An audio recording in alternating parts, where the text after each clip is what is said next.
दोस्तों, हाल ही में भारत के अरबपतियों की एक नई लिस्ट आई है और ये लिस्ट जितनी चमकदार दिखती है ना, उतनी ही सोचने वाली भी है।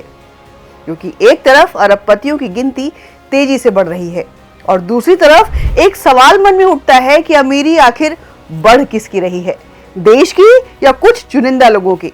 नवंबर 2025 तक भारत में 200 से ज्यादा अरबपति होंगे और इस साल भी नंबर 1 जगह पर वही नाम है जिसे हर कोई अच्छी तरह जानता है। जी हाँ, ठीक सोच रहे हैं आप, मुकेश अंबानी जी ही हैं।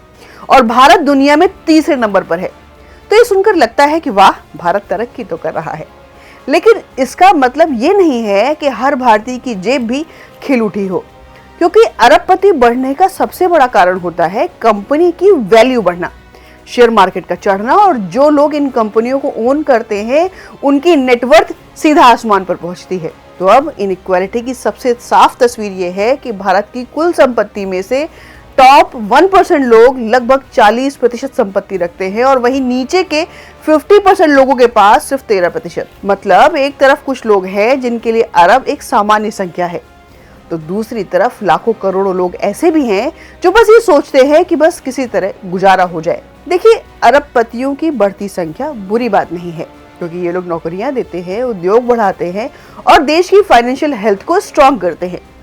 समस्या उनसे नहीं है, वास्तव में समस्या ये है कि विकास का फायदा सब तक बराबरी से नहीं पहुंच रहा है।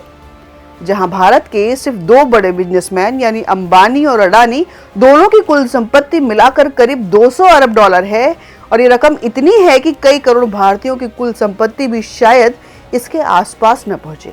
तो कुल मिलाकर देश में ग्रोथ तो हो रही है, लेकिन सब तक समान रूप से नहीं पहुंच रही।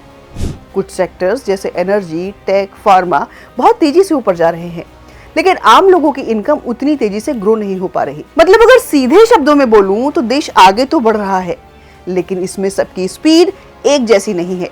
कोई रॉकेट बनकर उड़ रहा है तो कोई धीरे धीरे चल रहा है और कोई अभी भी वहीं खड़ा है और ये सोच रहा है कि मेरी बारी कब आएगी।